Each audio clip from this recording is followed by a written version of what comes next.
அழகே அழகு சீரியலோட upcoming episode என்னென்னு பார்க்கலாம். மலர் பாக்யராஜ் கிட்ட பேசாமல் அமைதியாக இருக்காங்க.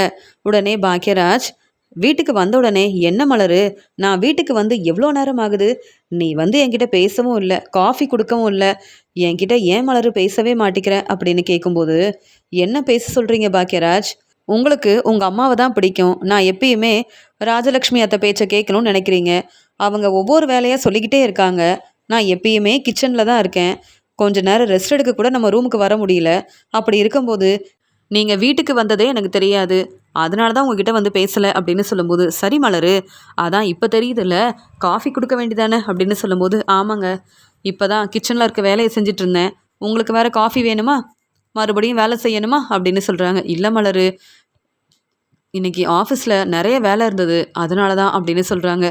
சரி பாக்யராஜ், காஃபி எடுத்துகிட்டு வரேன் அப்படின்னு மலர் பேசும்போதே ரொம்ப முடியாமல் அதிக வேலை செஞ்சதால் சரியாக ரெஸ்ட் எடுக்காமல் ரொம்ப மெதுவாக அமைதியாக பேசிகிட்டு இருக்காங்க. அப்போ தான் பாக்யராஜ் புரிஞ்சுக்கிறாரு. சீக்கிரமாக எந்திரிச்சது மட்டும் இல்லாமல் மலர் ஒவ்வொரு வேலையாக செய்கிறதுனால கொஞ்சம் கூட ரெஸ்ட் எடுக்கிறது இல்லை. இப்படியே இருந்தால் அப்புறம் மலருக்கு உண்மையாகவே ரொம்ப முடியாமல் போயிடும் அப்படின்னு சொல்லிட்டு, சரி மலர், எனக்கு காஃபியெல்லாம் வேண்டாம், நீ வந்து கொஞ்ச நேரம் ரெஸ்ட் எடு அப்படின்னு சொல்லும்போது, சரிங்க அப்படின்னு சொல்கிறாங்க. கிச்சன்லேருந்து வந்த உடனே, மலர் எங்கே போகிற, நான் தான் சொன்னேன்ல, தண்ணி எடுத்துகிட்டு வர சொன்னேன்ல அப்படின்னு சொல்கிறாங்க. ஆமாம் அத்தை அப்படின்னு தண்ணி கொண்டு வந்து கொடுக்குறாங்க. ஆமாம், இந்த துணியெல்லாம் அப்படியே இருக்கே, எப்போ துவைக்க போகிறேன்னு கேட்குறாங்க. அத்தை இப்போ வந்துடுறேன் அப்படின்னு சொல்லும்போது, அதெல்லாம் முடியாது, நான் சொன்ன வேலையை செஞ்சுட்டு அதுக்கப்புறமா வேறு வேலையை பாரு அப்படின்னு சொல்லிடுறாங்க ராஜலக்ஷ்மி. உடனே துணியெல்லாம் எடுத்துகிட்டு போய் துவைக்க போகிறாங்க மலர். அந்த சமயம் அங்கே வந்த பாக்யராஜ், என்ன மலர், நீ வந்து ரெஸ்ட் எடுன்னு சொன்னேன், நீ என்ன இவ்வளோ வேலையை செஞ்சுக்கிட்டே இருக்க அப்படின்னு கேட்கும்போது, எங்கே ரெஸ்ட் எடுக்க முடியும், எப்படி ரெஸ்ட் எடுக்க முடியும், உங்கள் அம்மா ஒவ்வொரு வேலையாக சொல்லும்போது அந்த வேலையை செய்யலைன்னா நான் எப்படி வந்து ரெஸ்ட் எடுக்க முடியும், எனக்காக தான் இந்த வீட்டில் பேச யாருமே இல்லையே, உங்களுக்கு உங்கள் அம்மாவை தான் ரொம்ப பிடிக்கும், ராஜலக்ஷ்மி அத்தைக்கு தான் சப்போர்ட் பண்ணுவீங்க, அதனால் நீங்கள் போய் ரெஸ்ட் எடுங்க, நீங்கள் கிச்சன் பக்கமே வரக்கூடாது, இருக்கிற வேலையெல்லாம் நான் தானே பார்க்கணும், பரவாயில்லைங்க, இந்த வீட்டு மருமகளா வேலையை செஞ்சுக்கிட்டே இருக்கேன் போதுமா அப்படின்னு மலர் ரொம்ப கோபமாக பேசுகிறாங்க. மலர், என்ன மலர், நீயும் இப்படி பேசுனா எப்படி, ஏற்கனவே ஆஃபீஸில் நிறைய வேலை செஞ்சுட்டு வந்திருக்கேன், நீயும் இப்படி பேசினா எப்படி மலர் பொறுமையாக இருக்க முடியும்னு கேட்கும்போது, ஆமாம் பாக்யராஜ், நீங்கள் பெரிய ஆஃபீஸில் வேலை பார்க்குறீங்க, நல்லா சம்பாதிக்கிறீங்க, அதனால் ராஜலக்ஷ்மி அத்தையும் ராகவன் மாமாவும் உங்களுக்கு தர வேண்டிய மதிப்பு மரியாதையை கொடுக்குறாங்க, ஆனால் என் நிலைமையை பாருங்கள், நானும் நல்லா படிச்சிருக்கேன், வேலைக்கு போகணும்னு நினைக்கிறேன், வேலைக்கு போனால் நல்லா சம்பாதிக்க முடியுன்ற நம்பிக்கை எனக்கு இருக்குது, அப்போ தான் எனக்கு கிடைக்க வேண்டிய மதிப்பு மரியாதை இந்த வீட்டில் கிடைக்கும், ஆனால் நான் வேலைக்கு போகவும் முடியாது, சம்பாதிக்கவும் முடியாது, அதனால் எனக்கு இந்த வீட்டில் எந்த மதிப்பு மரியாதையும் கிடைக்க போகிறதில்ல, இப்படி தான் ஏதாவது ஒரு வேலை செஞ்சுக்கிட்டே இருக்கணும், ராஜலக்ஷ்மி அத்தை பேச்சை கேட்டுக்கிட்டே இருக்கணும், இல்லைனா இந்த வீட்டில் என்னால் மருமகளாக இருக்க முடியாதே, அதான் வேறு வழி இல்லாமல் ரெஸ்ட் எடுக்க கூட நேரம் இல்லாமல் இப்போ துணியெல்லாம் துவைக்க வந்துட்டேன், போதுமா அப்படின்னு சொல்கிறாங்க. மலரு, நீ வேலைக்கு போகணும்னு நினைக்கிறியா அப்படின்னு கேட்கும்போது, ஆமாம், நான் வேலைக்கு போய் சம்பாதிச்சா என் அம்மா தம்பி எல்லாரும் சந்தோஷப்படுவாங்க, நானும் நிம்மதியாக இருப்பேன், அப்போ தானே எனக்கு கிடைக்க வேண்டிய மதிப்பு மரியாதை இந்த வீட்டில் கிடைக்கும், என்னதான் அழகுமதி மேலே இந்த வீட்டில் எல்லாரும் கோபமாக இருந்தாலும் அழகுமதி சம்பாதிக்கிறா அப்படின்னு சந்தோஷமாக தானே பேசுகிறாங்க, அதனால தானே வீட்டில் இருக்க எல்லாரும் அழகுமதி வேலைக்கு போகட்டும்னு சொல்கிறாங்க, அதே மாதிரி நானும் வேலைக்கு போகணும்னு நினைக்கிறேன், ஆனால் அதெல்லாம் நடக்காதுன்னு தெரியும், உங்ககிட்ட பேசி எந்த பிரயோஜனமும் இல்லை பாக்யராஜ், இப்போ நான் வேலை செய்யாமல் உங்ககிட்ட பேசிகிட்டு இருந்தேன்னா உடனே ராஜலக்ஷ்மி அத்தை என்கிட்ட கேள்வி கேட்பாங்க, எனக்கு இதெல்லாம் தேவையா, நான் என் வேலையை பார்க்குறேன், நீங்கள் போய் நிம்மதியாக ரெஸ்ட் எடுங்க, சாப்பாடெல்லாம் செஞ்சுட்டு கூப்பிடுறேன் வந்து சாப்பிடுங்க, அவ்வளவுதானே, நான் தான் ரெஸ்ட் எடுக்க முடியாமல் இருக்கேன், உங்களுக்கு அப்படி இல்லையே, ஆஃபீஸ்லேருந்து வந்த உடனே உங்களுக்கு நிறைய நேரம் இருக்குது ரெஸ்ட் எடுக்கிறதுக்கு, ஆனால் இந்த வீட்டில் நான் எந்திரிச்சதுலேருந்து இப்போ வரைக்கும் சரியாக சாப்பிட முடியல, நான் சாப்பிட்டேனான்னு கூட இந்த வீட்டில் யாரும் கவனிக்க மாட்டேங்கிறாங்க,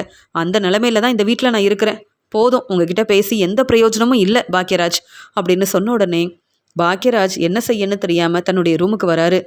அங்கே ராஜலக்ஷ்மி சொல்கிறாங்க ராகவன் கிட்ட, பார்த்தீங்களா, மலர் இப்படி தான் ஏதாவது ஒரு வேலை செஞ்சுக்கிட்டே இருக்கணும், அப்போ தான் அழகுமதி மாதிரி நம்மளை எதிர்த்து பேச மாட்டா, அழகுமதி வேலைக்கு போகிறதால தானே நம்மளை எதிர்த்து பேசுகிறா, வீட்டில் தேவையில்லாமல் பிரச்சனை செய்கிறா, அழகுமதி மறுபடியும் இந்த வீட்டுக்கு வந்த உடனே இனி அழகுமதி வேலைக்கு போக வேண்டான்னு சுரேஷ்கிட்டையும் அழகுமதிக்கிட்டையும் முதல்ல பேசணும், அப்படி அழகுமதி நம்ம பேச்சை கேட்கலனா இனி அழகுமதி இந்த வீட்டில் இருக்க வேண்டான்னு நம்ம பேசணுங்க, அப்போ தான் நம்ம பேச்சை மலரும் அழகுமதியும் கேட்பாங்க அப்படின்னு பேசிகிட்டு இருக்காங்க. இருந்தாலும் மலர் கண்டிப்பாக வேலைக்கு போகணும்னு சொல்லவே மாட்டா. நம்ம சொல்கிற வேலையெல்லாம் செஞ்சுட்டு மலர் இந்த வீட்டில் பொறுப்பான மருமகளாக இருப்பா அப்படின்னு சொல்கிறாரு ராகவன். இருந்தாலும் மலரை நம்ப முடியாதுங்க. வர வர மலரும் அழகுமதி பேச்சை கேட்டு நம்மளை எதிர்த்து பேச ஆரம்பிச்சிட்டா அப்புறம் மலரும் அழகுமதியும் நம்ம பேச்சை கேட்கவே மாட்டாங்க. அதனால நம்ம சொல்றத மலர் கேட்கணும்னா என்னைக்கும் வேலைக்கு போகணும்னு மலர் நினைக்கவே கூடாது அப்படின்னு சொல்லி பேசிட்டு இருக்காங்க. ராகவன் சொல்றாங்க, மலர் வேலைக்கு போனாலும் இங்கே நிறைய சம்பாதிக்க போறாளா, இல்லை சம்பாதிக்கிற பணத்தை நம்மக்கிட்ட கொடுக்க போறாளா? இல்லையே. அப்புறம் மலர் எதுக்கு வேலைக்கு போகணும் அப்படின்னு பேசி சந்தோஷமா பேசிட்டு இருக்காங்க. இதை பார்த்துட்டு இருக்க பாக்யராஜ் யோசிக்கிறாரு. மலர் சொல்கிறது எல்லாமே சரிதான். என் அப்பாவும் அம்மாவும் மலர் எப்பயுமே அவங்க பேச்சை கேட்கணும், வீட்டில் இருக்க வேலையை பொறுப்பாக பார்த்துக்கணும்னு நினைக்கிறாங்க. ஆனால் மலர் என்ன யோசிக்கிறாங்க, அவங்க வேலைக்கு போகணும்னு நினைக்கிறாங்களே அப்படின்னு கொஞ்சம் கூட மலரை பற்றி யோசிக்க மாட்டேங்கிறாங்க. ஆனால் மலர் இப்போ இவ்வளோ மனசு வேதனைப்படுறாங்கன்னா அதுக்கெல்லாம் காரணம் நான் தான். மலர் என்னை நம்பி தான் இந்த வீட்டுக்கு மருமகளாக வந்திருக்காங்க. மலர் வேலைக்கு போகணும்னு நினைக்கிறாங்க. ஆனால் இத்தனை நாள் மலரை புரிஞ்சுக்காமல் இருந்துட்டேன். ஆனால் இப்போ மலர் என்ன யோசிக்கிறாங்க, மலர் வேலைக்கு போகணும்னு நினைக்கிறாங்கன்ற உண்மையை புரிஞ்சுக்கிட்டேன். மலர் இனி வீட்டு வேலையை பார்க்கக்கூடாது. அதே மாதிரி மலருக்கு எப்படியாவது ஒரு நல்ல வேலை கிடைக்கணும். மலர் நினச்ச மாதிரி வேலைக்கு போனால் மலர் ரொம்பவே சந்தோஷப்படுவான்னு எனக்கு தெரியும் அப்படின்னு யோசிக்கிறாரு பாக்யராஜ். என்ன செய்கிறது, எப்படியாவது மலருக்கு ஒரு வேலை கிடைக்கணும். மலர் வேலைக்கு போனாதான் மலர் சந்தோஷமாக இருப்பா, என் பேச்சை கேட்பா, வீட்டில் இருக்க வேலையெல்லாம் செய்ய வேண்டியது இருக்காது. என் அம்மா வீட்டில் சும்மா தானே இருக்காங்க, அவங்க வேலையை பார்க்கட்டுமே. அழகுமதியும் வேலைக்கு போகக்கூடாது, மலரும் வேலைக்கு போகக்கூடாது, நம்ம பேச்சை தான் கேட்கணும்னு சொல்கிறாங்கல்ல. என் அம்மா நினைக்கிறதெல்லாம் நடக்கவே நடக்காது. மலருக்கு எப்படியாவது வேலை கிடைக்கணும், அதுக்காக ஏதாவது ஏற்பாடு பண்ணணுமே, என்ன செய்கிறது அப்படின்னு யோசிக்கிறாரு பாக்யராஜ். அந்த சமயம் அங்கே வந்த ராகவன், என்ன மலரு இவ்வளோ நேரம் துணியை துவைச்சிக்கிட்டே இருக்க, வேற வேலையே இல்லையா அப்படின்னு பேச ஆரம்பிக்கும் போது, இல்லை மாமா நிறைய துணி இருக்குது அதனால தான் அப்படின்னு சொல்லும்போது, ராஜலக்ஷ்மி எவ்வளோ வேலை செய்வா தெரியுமா, ஆனால் நீங்கள் இப்போ எங்கள் பேச்சை கேட்குறதும் இல்லை, இந்த வீட்டு மருமக சரியாக வேலை செய்கிறதும் இல்லை அப்படின்னு ராகவன் இன்னொரு பக்கம் இங்கே மலரை கேள்வி கேட்கும்போது, இங்கே பாக்யராஜ் என்னப்பா இப்படி பேசுகிறீங்க, மலர் தனியாக தானே வீட்டில் இருக்க வேலையெல்லாம் செய்கிறா, அப்புறம் இப்படி பேசிக்கிட்டே இருந்தா எப்படி, ஒவ்வொரு வேலையாக சொல்லிக்கிட்டே இருக்கீங்க. மலர் ரொம்ப முடியல ரெஸ்ட் எடுக்கணும்னு சொன்னா, அதுக்குள்ளே இவ்வளோ துணியை துவைக்க சொல்கிறீங்க, அப்புறம் கேள்வி வேற கேட்குறீங்களேன்னு சொல்லும்போது, என்ன பாக்யராஜ் உனக்கு இங்கே என்ன வேலை, நான் மலர்கிட்ட பேசிகிட்டு இருக்கேன், நீ பேசாமல் கிச்சனில் இருக்க வேலையை செய்றியா அப்படின்னு சொல்லும்போது, என்னப்பா இப்படி பேசுகிறீங்கன்னு கேட்கும்போது, அதான் மலர் வீட்டில் இருக்க வேலையை செய்யணும்னு உனக்கே தெரியுமே, அப்புறம் எதுக்கு மலருக்கு சப்போர்ட் பண்ணி பேசுகிற, மலருக்கு வேணும்னா நீ உதவி செய்யலாம், ஆனால் வீட்டில் இருக்க எல்லா வேலையும் நீ பார்த்துக்க முடியாது பாக்யராஜ். அதனால் இப்போ அழகுமதியும் இல்லை, மலர் தானே குடும்பத்தை பொறுப்பாக பார்த்துக்கணும். நான் மலர்கிட்ட கேள்வி கேட்டால் நீ மலருக்கு சப்போர்ட் பண்ணுற, இதெல்லாம் சரியில்லை பாக்யராஜ். ராஜலக்ஷ்மி, என்ன பாக்யராஜ் அவன் வேலையை பார்க்காம மலருக்கு ரொம்பவே சப்போர்ட் பண்ணுறான் அப்படின்னு சொல்லும்போது, ஆமாங்க இப்படி தான் அழகுமதிக்கு சுரேஷ் சப்போர்ட் பண்ணா, இப்போ சுரேஷோட நிலைமையை பாருங்க, அதே மாதிரி இப்போ பாக்யராஜும் நம்ம பேச்சை கேட்கவே மாட்டிக்கிறான், என்ன செய்கிறது அப்படின்னு சொல்கிறாங்க. மலர் ரொம்பவே மனசு வேதனைப்படுறாங்க. என்னதான் பாக்யராஜ் எனக்கு சப்போர்ட் பண்ணாலும் ராஜலக்ஷ்மியத்தையும் ராகவன் மாமாவும் என்னை புரிஞ்சுக்கவே மாட்டாங்க. நான் எவ்வளோ கஷ்டப்பட்டு வேலை செய்கிறேன், ஆனால் இப்போ எப்போ பார்த்தாலும் கேள்விக்கு மேலே கேள்வி கேட்குறாங்களேன்னு யோசிக்கிறாங்க மலர். உடனே பாக்யராஜ் தன்னுடைய ரூமுக்கு வந்த உடனே தன்னுடைய ஃப்ரெண்டுக்கு ஃபோன் பண்ணுறாங்க. ஆமாம், உன்னுடைய ஆஃபீஸில் இங்கே மலருக்கு வேலை கிடைக்குமா அப்படின்னு கேட்குறாங்க. பாக்யராஜ், இப்போ நிறைய பேர் வேலைக்கு சேர்ந்துருக்காங்க, அப்படி ஏதாவது வேலை இருந்தால் சொல்கிறேன் அப்படின்னு சொல்லிடுறாங்க. என்ன, என் ஃப்ரெண்டுக்கிட்டலாம் கேட்டு பார்த்துட்டேன், மலருக்கு எப்படியாவது ஒரு வேலை வாங்கி கொடுக்கணுமே, மலருக்கு நிறைய திறமை இருக்குது, மலர் காலேஜ் படிக்கும்போது நல்லா படித்தாங்க, பெரிய வேலைக்கு போவாங்கன்னு நானே நினச்சேன். என்னை கல்யாணம் பண்ணிக்கிட்டு மலர் எங்கள் வீட்டுக்கு மருமகளாக ரொம்ப கஷ்டப்படுறாங்க. நான் தானே மலருக்கு உதவி செய்யணும், மலரை புரிஞ்சுக்கணும். நானே மலரை புரிஞ்சுக்காம எனக்கும் காஃபி கொண்டு வந்து கொடு, எனக்கு பிடிச்ச சாப்பாடெல்லாம் செஞ்சு கொடுன்னு நானும் இப்படி தான் பேசிகிட்டு இருந்தேன். ஆனால் இப்போ தான் மலர் என்ன யோசிக்கிறான்னு புரிஞ்சுக்கிட்டேன். இனி மலருக்கு சப்போர்ட் பண்ணணும், உதவி செய்யணும், மலர் என்னால் இந்த வீட்டில் கஷ்டப்படவே கூடாது அப்படின்னு யோசிக்கிறாரு பாக்யராஜ். அதனால் அடுத்த நாள் பாக்யராஜ் ஆஃபீஸ்க்கு போன உடனே மலருக்கு எப்படியாவது ஒரு வேலையை ஏற்பாடு பண்ணணும். முதல்ல மலர் வேலைக்கு போகணும், மலர் நல்லா சம்பாதிக்கணும், தன்னுடைய குடும்பத்தை பார்த்துக்கணும், தன்னுடைய அம்மாவுக்கு முடிஞ்ச அளவு உதவி செய்யணும்னு நினைக்கிற மலர் வேலைக்கு போனால் தானே அவள் விருப்பத்துக்கு அவங்க வீட்டில் உள்ளவங்களுக்கு உதவி செய்ய முடியும். மலர் சம்பாதிக்கிற பணத்தை அவங்க அம்மா கிட்ட கொடுத்தா அவங்க அம்மா எவ்வளோ சந்தோஷப்படுவாங்க. இத்தனை நாள் அப்படி எதுவும் நடக்கவே இல்லையே. ஆனால் மலர் சந்தோஷப்படணும்னா மலர் கண்டிப்பாக வேலைக்கு போகணும் அப்படின்னு தனக்கு தெரிஞ்ச எல்லார்கிட்டேயும் மலரை பற்றி சொல்கிறாங்க. மலருக்கு ஒரு நல்ல வேலை கிடைக்கணுன்றதுக்காக எல்லார்கிட்டேயும் உதவி கேட்குறாரு இங்கே பாக்யராஜ். அந்த சமயம் பக்கத்தில் ஒரு ஆஃபீஸில் மலர் வேலைக்கு வரலாம் அப்படின்னு சொல்கிறாங்க. இதை கேட்ட பாக்யராஜ் தன்னுடைய ஃப்ரெண்டுக்கிட்ட சொல்கிறாரு, கண்டிப்பாக மலருக்கு வேலை கிடைக்குமான்னு கேட்கும்போது, நீங்கள் வந்து பார்க்க சொல்லுங்கள். அவங்க கேட்குற கேள்விக்கெல்லாம் மலர் சரியாக பதில் சொல்லிட்டாங்கன்னா கண்டிப்பாக இந்த வேலை கிடைக்கும்னு சொன்ன உடனே, மலர் நல்லா படிச்சிருக்கா, அவளுக்கு நிறைய திறமை இருக்குது, கண்டிப்பாக மலர் வந்து இந்த வேலைக்கு வரணும் அப்படின்னு பேசும்போது, சரி பாக்கியராஜ், எனக்கு புரியுது. நீங்கள் மலரை வந்து பார்க்க சொல்லுங்களேன். ஆஃபீஸ்க்கு வந்தால் அவங்க சரியாக பதில் சொன்னாங்கன்னா இந்த வேலை கிடைக்கும்னு சொல்லிடுறாங்க. உடனே பாக்கியராஜ் ரொம்ப சந்தோஷப்படுறாரு. ஆனால் வீட்டில் இப்போவே அம்மாக்கிட்டேயும் அப்பாக்கிட்டேயும் இந்த உண்மையை சொன்னால் அதெல்லாம் எங்கேயும் போக வேண்டாம்னு சொல்லுவாங்க. அதனால் கோயிலுக்கு போகிறேன்னு சொல்லிட்டு மலரை கூப்பிட்டு வரணும். முதல்ல வேலை கிடைக்கணும், அதுக்கப்புறம் இந்த உண்மையை எல்லார்கிட்டேயும் சொல்லிடலாம் அப்படின்னு சொல்லும்போது, ஆனால் மலர் கண்டிப்பாக இந்த வேலையெல்லாம் வேண்டான்னு சொல்லிடுவா. என்ன செய்கிறதுன்னு பாக்கியராஜ் வந்து யோசிக்கிறாரு. அப்படியே அம்மாக்கிட்டேயும் அப்பாக்கிட்டேயும் இந்த உண்மையை சொன்னால் அப்போ வீட்டில் இருக்க வேலையை யார் செய்கிறதுன்னு என்கிட்ட கேள்வி கேட்பாங்களே. மலருக்காக என்ன வேணாலும் செய்வேன்னு சொல்லியிருக்கேன். ஆனால் இப்போ வேலையெல்லாம் ஏற்பாடு பண்ணாலும் மலர் இந்த வேலைக்கு போகணுமே. வீட்டில் எந்த பிரச்சனையும் வராமல் நான் தான் பார்த்துக்கணும் அப்படின்னு யோசிக்கிறாங்க. ஹாஸ்பிட்டலில் இருந்து வந்த சுரேஷ் இங்கே வந்து வீட்டுக்கு வந்த உடனே அழகுமதியை கேள்விக்கு மேலே கேள்வி கேட்குறாரு. இப்போ உனக்கு ரொம்ப சந்தோஷம் தானே? நீ இப்போ நிம்மதியாக இருக்கியா? நான் ஹாஸ்பிட்டலுக்கு போகிறதுக்கு காரணமே நீ தானே. உன்கிட்ட வந்து சந்தோஷமாக பேச தானே வந்தேன். ஆனால் நீ என்னை புரிஞ்சுக்காம இப்படி ஒரு வேலை செஞ்சுட்ட. அப்புறம் எதுக்கு நீ வந்து எங்கள் வீட்டு மருமகளாக இருக்கணும் அப்படின்னு கேள்வி கேட்கும்போது, இல்லை சுரேஷ், என்னை புரிஞ்சுக்கோங்க. அது மட்டும் இல்லாமல் நான் எந்த நிலமையில இருக்கேன்னு புரிஞ்சுக்காம நீங்கள் எப்பயுமே என்கிட்ட சந்தோஷமாக பேசுனதில்லை, அக்கறையாக பேசுனதில்லை. இன்னைக்கு நீங்கள் பேசுனதெல்லாம் ரொம்ப புதுசாக தான் இருக்குது அப்படின்னு நான் நினைக்கும்போது, நம்ம வாழ்க்கையை பற்றி யோசிக்கணும்னு நீங்கள் சொல்கிறீங்க. ஆனால் இப்போ என் அப்பா வந்து என்கிட்ட பேசுனது மட்டும்தான் எனக்கு ஞாபகத்தில் இருந்தது. அதை பற்றி தான் யோசனை பண்ணிகிட்டு இருந்தேன். என் அப்பாவை பார்க்கணும், என் அம்மாவை பார்க்கணும்னு நினச்சிட்டு இருந்தேன். நீங்கள் வந்து பேசுனதை கேட்டுட்டு நான் வேணும்னே இப்படிலாம் செய்யலைங்க, ஏதோ தெரியாமல் செஞ்சுட்டேன், என்னை மன்னிச்சிருங்கன்னு சொல்லும்போது, அதெப்படி நீ தேவையில்லாத வேலையை செய்வ, உடனே மன்னிப்பு கேட்ப, போனா போதுன்னு நாங்கள் பொறுமையாக இருக்கணும். ஆனால் நீ மட்டும் எங்கள் வீட்டில் எப்போ பார்த்தாலும் பிரச்சனை செய்வ, யாரையும் புரிஞ்சுக்க மாட்டேன். எப்படி அழகுமதி, நீ மட்டும் இப்படி ஏதாவது ஒரு பிரச்சனை செஞ்சுக்கிட்டே இருக்க? உன்னை கல்யாணம் பண்ணிக்கிட்டு நான் எவ்வளோ கஷ்டப்படுறேன்னு பார்த்தியா? இப்போ ஹாஸ்பிட்டல் போயிட்டு வந்துட்டேன், இன்னும் வேற என்ன செய்ய போகிற அப்படின்னு சொல்லும்போது, இல்லைங்க, இனி நான் பொறுமையாகவே இருக்கேன் அப்படின்னு சொல்லும்போது, நீ என்கிட்ட பேசாத, இப்போவே நான் என் வீட்டுக்கு கிளம்புறேன், ஆனால் நீ இங்கே தான் இருக்கணும், இல்லைனா உங்கள் வீட்டுக்கு போக வேண்டியது தானே, இங்கே எதுக்கு வந்த அப்படின்னு சொல்லும்போது, எனக்கு இந்த வேலை இருக்கக்கூடாது, நான் நிம்மதியாக என் வீட்டில் இருக்கக்கூடாதுன்னு என்னென்ன வேலை செய்கிற, ஆனால் நீ மட்டும் சந்தோஷமாக வசதியாக இந்த வீட்டில் இருக்கணுமான்னு கேட்கும்போது, இல்லைங்க, வசதியாக இருக்கணுன்றதுக்காக இங்கே வரல, உங்ககிட்ட பேசணும், புரிய வைக்கணும் அப்படின்றதுக்காக தான் வந்தேன். ஆனால் நீங்கள் என்ன இப்படிலாம் பேசுகிறீங்கன்னு சொல்லும்போது, உன்னை நான் தெளிவாக புரிஞ்சுக்கிட்டேன், உங்ககிட்ட பேசி எந்த பிரயோஜனமும் இல்லை, அப்புறம் நீ எதுக்கு என்கிட்ட பேசணும்? வாழ்க்கையை பற்றி யோசிக்க மாட்டேன், பிரச்சனையெல்லாம் மறந்துட்டு என்கிட்ட நீ சந்தோஷமாக பேசியிருக்கலாமே, நிம்மதியாக இருந்திருப்பேன். ஆனால் நீ எப்போ பார்த்தாலும் ஏதாவது பிரச்சனை செஞ்சுக்கிட்டே இருக்க, கேள்வி கேட்டுக்கிட்டே இருக்க. நீ காலேஜுக்கு வேலைக்கு போகணும், நிம்மதியாக உன் வேலையை பார்க்கணும், அதுக்கு பேசாமல் உங்கள் அம்மா வீட்லேயே இரு, அதுதான் உனக்கும் நல்லது, எனக்கும் எந்த பிரச்சனையும் வராது. நான் இப்போவே என் வீட்டுக்கு கிளம்புறேன்னு சொல்லும்போது ரேவதி சொல்கிறாங்க, என்ன சுரேஷு ரொம்ப பேசுகிற, நீயும் கொஞ்சம் பொறுமையாக இருந்திருக்கலாம்ல. என்னதான் என் வீட்டுக்காரர் தங்கராஜ் இப்படி ஒரு ஏற்பாடெல்லாம் செய்யணும்னு சொல்லியிருந்தாலும் நீ பொறுமையாக இருந்திருக்கலாமே. அழகுமதி என்ன யோசிக்கிறா, எதை பற்றி யோசிக்கிறான்னு கேட்டிருக்கலாம். அழகுமதிக்கு என்ன பிடிக்கும்னு முதல்ல அழகுமதியை புரிஞ்சுக்கிட்டு பேசியிருக்கணும். அழகுமதிக்கிட்ட இப்போ வரைக்கும் பிரச்சனை செய்கிற, ஆனால் வாழ்க்கையை பற்றி யோசிக்கணும்னு சொன்னால் அழகுமதி உடனே மனசு மாறிடுவாங்களா? நீ பொறுப்பாக நடந்துக்கிறத பார்த்து அழகுமதி உன்னை புரிஞ்சுக்கணும். ஆனால் நீ செய்கிற பிரச்சனையால் அழகுமதி ரொம்பவே மனசு வேதனைப்படுறாங்கன்னு ஏன் சுரேஷ் புரிஞ்சுக்க மாட்டேங்கிற அப்படின்னு ரேவதி ரொம்ப கோபமாக பேசுகிறாங்க. என்ன ரேவதி, சுரேஷுக்கு சப்போர்ட் பண்ணாமல் அழகுமதிக்கு சப்போர்ட் பண்ணுற அப்படின்னு கேட்குறாங்க தங்கராஜோட அம்மா. யாருக்கு சப்போர்ட் பண்ணணும்னு எனக்கு தெரியும். என் தம்பி சுரேஷ் உண்மையாகவே அழகுமதி மேலே அக்கறையாக பேசியிருந்தா சுரேஷுக்கு சப்போர்ட் பண்ணியிருப்பேன்.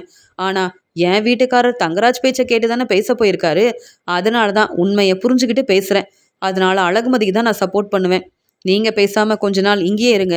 சுரேஷு, நீ இப்போ எங்கேயும் போக வேண்டாம், அமைதியாக இரு சுரேஷு, என் பேச்சை கேளு, நிம்மதியாக போய் ரெஸ்ட் எடு, இனியாவது அழகுமதியை புரிஞ்சுக்கணும் அப்படின்னு சொல்லும்போது அழகுமதி ரேவதி கிட்ட நன்றி சொல்கிறாங்க.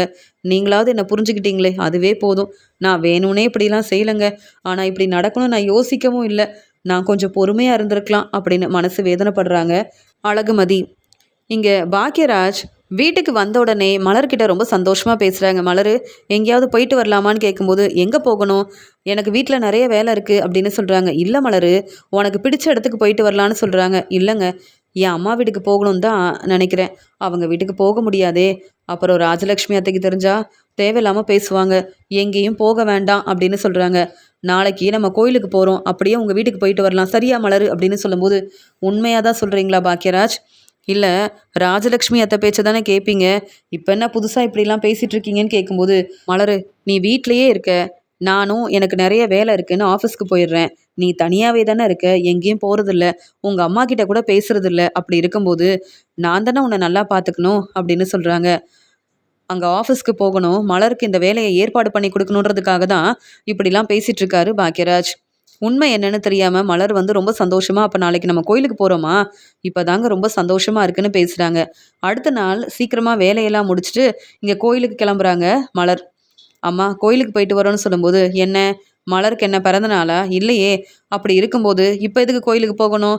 மலருக்கு வேற வேலையே இல்லையான்னு சொல்கிறாங்க. அம்மா கோயிலுக்கு போயிட்டு உடனே வந்துடுவோம், அதுக்கு ஏம்மா இவ்வளோ கேள்வி கேட்குறீங்க? இத்தனை நாள் மலர் பொறுப்பாக இந்த வேலையெல்லாம் செஞ்சுட்டு இருந்தா, நீங்கள் வீட்டில் சும்மாதானமாக இருக்கீங்க, கொஞ்சம் வேலையெல்லாம் பார்க்கலாமே அப்படின்னு சொல்லும்போது, பாக்யராஜ் சுரேஷ் இப்படி பேசுனதே இல்லை. ஏன் என் வீட்டுக்காரர் ராகவனும் இப்படிலாம் பேசுனதில்லை. நீ என்ன மலருக்கு சப்போர்ட் பண்ணுறதுக்காக இப்படிலாம் பேசுகிற? நான் வீட்டில் இருக்க வேலையெல்லாம் பார்க்கணுமா? ஏன் மலர் இனி வேலைக்கு போக போகிறாளா?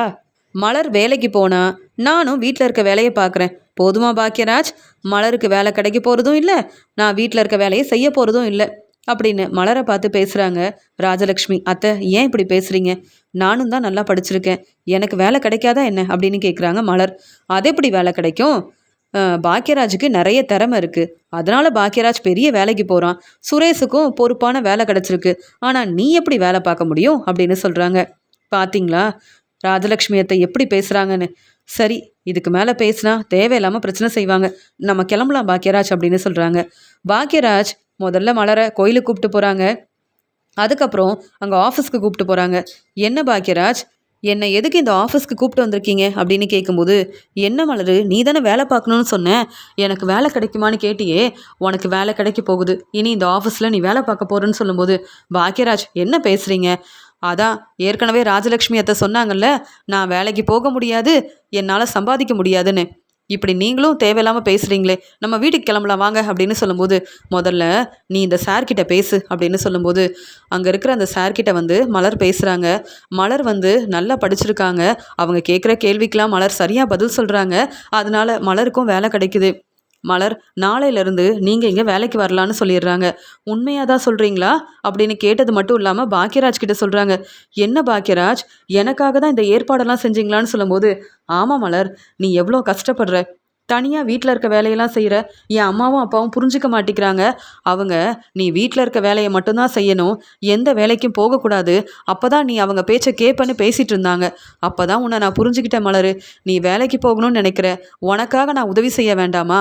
அதான் என் அப்பா அம்மா பேச்சை நீ கேட்கக்கூடாது, அவங்க நினைக்கிறதெல்லாம் நடக்கக்கூடாதுன்றதுக்காக நீ கண்டிப்பாக வேலைக்கு போகணும்னு நான் முன்னாடியே வந்து இவங்ககிட்ட பேசிட்டேன், உனக்கு இந்த வேலை கண்டிப்பாக கிடைக்கும்னு தெரியும், இருந்தாலும் நீ வந்து இவங்ககிட்ட பேசினா தானே நீயும் சந்தோஷப்படுவ, அதான் இந்த ஆஃபீஸ்க்கு உன்னை கூப்பிட்டு வந்தேன், நீ எல்லார்கிட்டையும் பேசிட்ட, இப்போ வேலையும் கிடச்சிருச்சு, இப்போ உனக்கு சந்தோஷமா இருக்கா?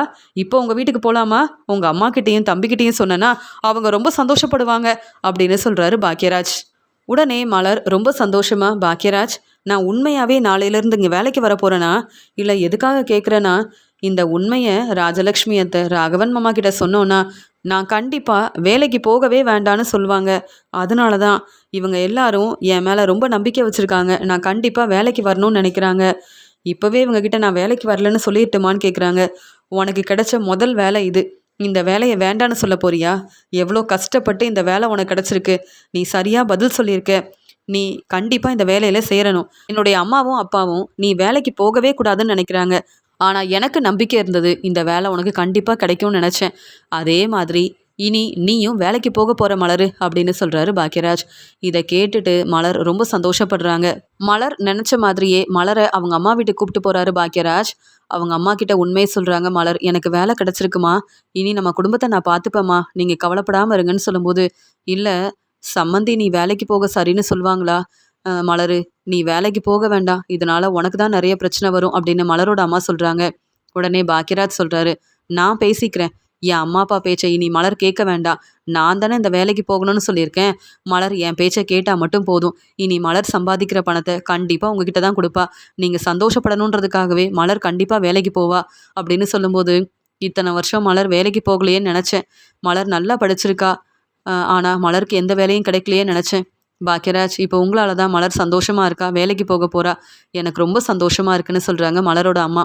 மலர் சந்தோஷமா அவங்க அம்மா கிட்ட பேசிட்டு வீட்டுக்கு கிளம்பி வராங்க. இங்க ராஜலக்ஷ்மி ராகவன் கிட்ட சொல்றாங்க, பாத்தீங்களா, மலர் கோயிலுக்கு போறேன்னு சொல்லி கிளம்பி போனா, இன்னும் வீட்டுக்கு வரல. ஏன்னா வீட்டில் இருக்க வேலையை நான் தானே பார்க்கணும். அதனால தான் பாக்கியராஜ் வந்து இப்படி மலரை கோயிலுக்கு கூப்பிட்டு போறேன்னு கிளம்பி போயிட்டாங்க. இப்போ வீட்டில் இருக்க வேலையை நான் தானே செய்யணும்னு சொல்லும்போது, நீ எதுக்கு வீட்டில் இருக்க வேலையை செய்யணும்? பொறுமையா இரு, மலர் வரட்டும், நானே கேள்வி கேட்குறேன் அப்படின்னு சொல்றாரு ராகவன். எவ்வளோ நேரம் பொறுமையா இருக்கிறது? சாப்பாடெல்லாம் செஞ்சு வச்சா பரவாயில்ல, ஏதோ முடிஞ்ச அளவு வேலையை செஞ்சுட்டு கோயிலுக்கு கிளம்பிட்டா மலர். எவ்வளோ நேரம் மலர் வருவான்னு பார்த்துக்கிட்டே இருக்கிறது அப்படின்னு பேசிட்டு இருக்கும்போதே பாக்கியராஜும் மலரும் ரொம்ப சந்தோஷமா வீட்டுக்கு வராங்க. ராகவன் ரொம்ப கோவமா, என்ன பாக்கியராஜு, உனக்கு வேற வேலையே இல்லையா? நீ ஆஃபீஸ்க்கு போக வேண்டாமா? மலரை கோயிலுக்கு கூப்பிட்டு போறேன்னு சொன்னேன், ஆனால் வீட்டுக்கு வர இவ்வளோ நேரம் ஆயிடுச்சு, நாங்கள் இன்னும் சாப்பிடவே இல்லை தெரியுமா அப்படின்னு சொல்லும்போது, அத்தை, நான் தான் சாப்பாடெல்லாம் செஞ்சுட்டேனே, அப்புறம் எதுக்கு சாப்பிடாம இருக்கீங்க? நீங்கள் சாப்பிட்ருக்கலாமேன்னு சொல்கிறாங்க. என்னது, நீ சாப்பாடெல்லாம் செஞ்சிட்டியா? எனக்கு தெரியாது, நான் கிச்சன் பக்கமே போகலை. எனக்கு தண்ணி வேணும்னாலும் உன்கிட்ட தானே கேட்பேன், நீ தான் ஒவ்வொன்றையும் எடுத்துகிட்டு வந்து கொடுப்ப. அதனால கிச்சன் பக்கமே போகாமல் இருந்தேன். என்ன இருந்தாலும் நீ தானே சாப்பாடெல்லாம் எடுத்து வைக்கணும், அதனால தான் நான் கிச்சன் பக்கம் போகாமல் நீ என்ன வேலை செஞ்சுருக்கேன்னு பார்க்காம இருந்தேன் அப்படின்னு சொல்கிறாங்க. என்னம்மா இதெல்லாம்? அதான் மலர் சாப்பாடெல்லாம் செஞ்சுருக்கால, நீங்கள் சாப்பிட வேண்டியதானே? மலர் வீட்டுக்கு வர வரைக்கும் பார்த்துக்கிட்டே இருக்கணுமா? ஏற்கனவே 2 பேரும் ரொம்ப முடியாமல் இருக்கீங்க அப்படின்னு உடனே பாக்கியராஜ் வந்து, மலர் சாப்பாடெல்லாம் எடுத்து வை, முதல்ல அம்மா அப்பாவுக்கு சாப்பாடு கொடுப்போம் அப்படின்னு சொல்லிட்டு சாப்பாடெல்லாம் எடுத்து வைக்கிறாங்க. இங்கே ராகவன் சாப்பிட்டுட்டு இருக்கும்போது பாக்கியராஜ் வந்து சொல்கிறாங்க, அப்பா, மலருக்கு வேலை கிடச்சிருக்குப்பா, இனி மலர் வேலைக்கு போக போகிறா அப்படின்னு சொன்ன உடனே, என்னது, மலர் வேலைக்கு போக போகிறாளா? மலருக்கு வேலை கிடச்சிருச்சா? என்ன பாக்கியராஜ் பேசுகிற? நீங்கள் கோயிலுக்கு தானே போயிட்டு வரீங்க, வந்த உடனே இப்படி பேசிகிட்டு இருக்க அப்படின்னு பதட்டமாக கேட்குறாரு ராகவன். உடனே ராஜலக்ஷ்மி, என்ன மலரு, பாக்கியராஜ் சொல்றது எல்லாமே உண்மைதானா? இப்போ நீங்கள் கோயிலுக்கு போயிட்டு வரீங்களா என்ன அப்படின்னு கேட்கும்போது, ஆமா அத்தை, கோயிலுக்கு போனோம். அப்புறம் பாக்கியராஜ் என்னை ஆஃபீஸ்க்கு கூப்பிட்டு போனாரு, அங்கே எனக்கு வேலை கிடச்சிருக்கு, இப்போ அவங்கக்கிட்ட பேசிட்டு தான் வரேன்னு சொன்ன உடனே, நீ வேலைக்கு போகணும்னு நினச்சியா? நீ வேலைக்கு போகணுன்னா அப்போ வீட்டில் இருக்க வேலையை செய்யக்கூடாதுன்னு நினைக்கிற, அப்படி தானேன்னு கேட்குறாங்க ராஜலக்ஷ்மி. இல்லை அத்தை, எப்பயும் போல் வீட்டில் இருக்க வேலையை நான் பார்த்துப்பேன்னு சொல்கிறாங்க. பாக்கியராஜ் ரொம்ப கோவமா, என்ன மலரு, நீ இனி இந்த வீட்டில் இருக்க வேலையை செய்யக்கூடாதுன்றதுக்காக தான் நீயும் வேலைக்கு போகணும், நல்லா சம்பாதிக்கணும்னு இந்த ஏற்பாடெல்லாம் செஞ்சேன். என் அப்பாவும் அம்மாவும் என்ன யோசிக்கிறாங்க தெரியுமா? நீ வேலைக்கு போனால் வீட்டில் இருக்க வேலையை செய்ய மாட்ட, இவங்க பேச்சை கேட்க மாட்ட, அதனால நீ வேலைக்கு போகக்கூடாதுன்னு நினைக்கிறாங்க. ஏன், சாப்பாடெல்லாம் செஞ்சு வச்சிருக்க, ஆனால் என் அம்மா கிச்சன் பக்கமே போகாமல் நீ வீட்டுக்கு வந்து சாப்பாடு எடுத்து வச்சதுக்கு அப்புறமா தான் சாப்பிடணும்னு இவ்வளோ நேரம் பார்த்துட்டு இருக்காங்க.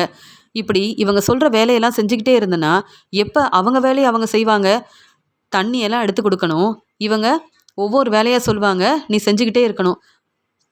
அவங்க வேலையை அவங்க செய்யட்டும், முடிஞ்சா கிச்சனில் இருக்க வேலையும் பார்த்துக்கிட்டோம், ஆனால் நீ கண்டிப்பாக அந்த வேலைக்கு போகணும். என் அம்மா வர வர வீட்டில் எந்த வேலையும் செய்கிறதில்ல, ஏதாவது பேசி பிரச்சனை செய்கிறாங்க. அவங்க வீட்டில் சும்மா தானே இருக்காங்க, அவங்க இனி வீட்டில் இருக்க வேலையை பார்த்துக்கிட்டோம். அப்போ தான் அவங்க அப்பப்போ ரெஸ்ட் எடுக்காமல் கொஞ்சம் வேலையவும் செய்வாங்க. நீ வீட்டில் இருக்க வேலையெல்லாம் பார்க்கணும், ஆனால் இவங்க பேச்சை கேட்கணும். உன்னை மருமகளாக புரிஞ்சுக்க மாட்டாங்க. நீ ரெஸ்ட் எடுக்கணும்னு சொன்னாலும் உன் பேச்சை கேட்க மாட்டாங்க.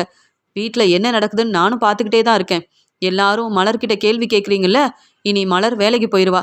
வீட்டில் இருக்க வேலையை நீங்கள் செய்யுங்க, அப்போ தான் மலரோட அருமை பெருமை என்னன்னு உங்களுக்கு தெரியும் அப்படின்னு பாக்கியராஜ் பேசும்போது, என்ன பாக்கியராஜ், எங்ககிட்ட கேட்காம நீ எப்படி இப்படிலாம் யோசிக்கலாம்? மலர் வேலைக்கு போகிறான்னு சொல்லலாம், அதெல்லாம் மலர் எங்கேயும் வேலைக்கு போக வேண்டாம் அப்படின்னு சொல்லும்போது, அப்பா, மலர் கண்டிப்பாக வேலைக்கு போகிறா, அதுக்காக எல்லா ஏற்பாடையும் நான் செஞ்சுட்டேன்.